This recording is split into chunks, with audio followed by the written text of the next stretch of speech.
Hi guys, this is a video about speed limits. I'm off to work today and I was just thinking about my lessons yesterday and what happened, and there was a particular situation where one of my students went through a very narrow situation which was too fast, and because it all happened relatively quickly because of the busyness of the road, I intervened and I slowed the car down a little bit myself with a foot brake, and I said, I'm taking control because we're just going a little bit too fast in this situation. My student proposed a question over, but won't I be penalised by the examiner for going too slow? Yeah, okay. Lots of people do fail their driving test for going too slow, but that is when the road is safe and clear and it's okay to go fast. If you've got a hazardous situation in front of you, which is narrow or it's really complicated, then we need to have less space, less speed. I often call the road ahead, if there's parked cars on the left and the right, a mess. There's a mess in front of you. If somebody's in the mess coming towards you, you don't want to go into the mess as well because it will make it messier. You know, if you can see that mess ahead, you're going to want to check your mirrors, make sure that you can slow down, stay out of the mess, slow right down. Notice the gaps, look at the gap. Can I fit through the gap? If you don't know, don't go. Come to a gentle stop. Let people come through the mess and then continue with an excellent position from the parked cars around about a metre or an open door length, and then gently go through when the situation is way cleaner. The speed limits on the test or on the drive or any time of your life, if you've got a speed limit with a red ring, so your traditional red O means no, you cannot go any faster than the speed limit that's in the red ring.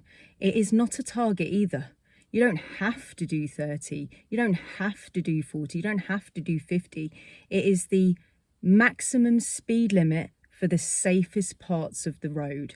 So if you're driving down a road at 3 o'clock in the morning and there's no one there, then perhaps you can do the speed limit. Maybe you'll be able to achieve the speed limit if there's nothing around, there's no bends, it's not raining, it's not foggy, there's no puddles, potholes, you know, people walking out. It's clear, it's safe, perhaps you can do the speed limit.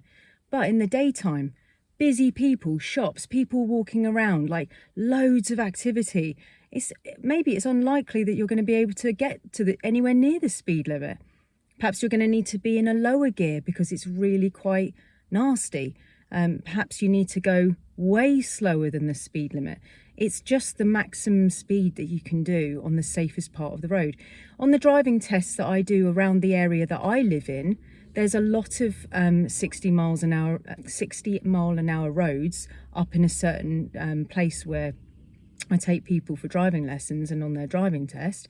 And some of those roads are really long and straight, and it's possible, if it's clear to do so and there's no bike or pedestrian or runner or other car coming or potholes or whatever, if it's completely dry and it's safe and it's nice and straight, perhaps the student is going to be able to drive fast. If it is a fast road, like a national speed limit road, a 60 mile an hour road on a single track, and there is no hazard around, the examiner is going to want you to show speed. You're probably going to need to show him 45 at least if there is no hazard around. But as soon as you introduce a hazard, whatever it is, a bike, a car, a Benz, literally anything, darkness, fog, potholes, a fallen tree, a bin that's been blown into the road, a parcel that's dropped from a box, from a lorry, whatever the hazard is, now we can go slowly for it. We check our mirrors, we slow down in the most sensible way, and then we go as slow as we need to for the hazard on the road. So it isn't a target, but if it is clear to do a higher speed limit, great. But there's some of 60 mile an hour roads near where I live, and it's really bendy. So if the student's going to be doing 60 down there, that's too fast. That's too fast. There's a very narrow bridge where I live, which is a test route. If you went over that bridge, that narrow bridge, at 30, because the speed limits are all 30 there, that's too fast for that bridge. I've had someone fail there for going over the bridge at 30. It's too fast. You need to look at the situation and go, this is dodgy, this is messy, this is hard. I'm going to lower my speed, less space, less speed. I can't see properly, less speed. Let's predict Let's use anticipation that there's something around the corner I can't see, so I am going to pretend that there is a car coming. So speed limits are not a target, but if it's safe and clear, then sure, okay, fair enough. Let's make some progress. Let's get going. You know, what's the point in doing 20 if there's nothing around? The person behind him may be a bit frustrated. Why is this person going so slowly? You know, because I can't see a reason. So I often say to my students, can you see a reason for us to go slowly? And they're like, no. And I'm like, okay, cool. Off we go. Let's pick up the speed. Let's pop it up into third so we're saving some money. If the situation up ahead looks difficult, so look really far ahead, plan ahead, maybe check the mirrors, come off the speed. Give yourself a bit more time to be able to have a look around and see whether you can fit. Very important to look at the gaps to see if you can fit, and if you don't know, don't go.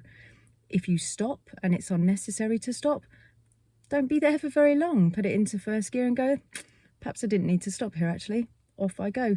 Check the mirrors, see if anyone's overtaking you, and off you go. I hope this information helps. Take care.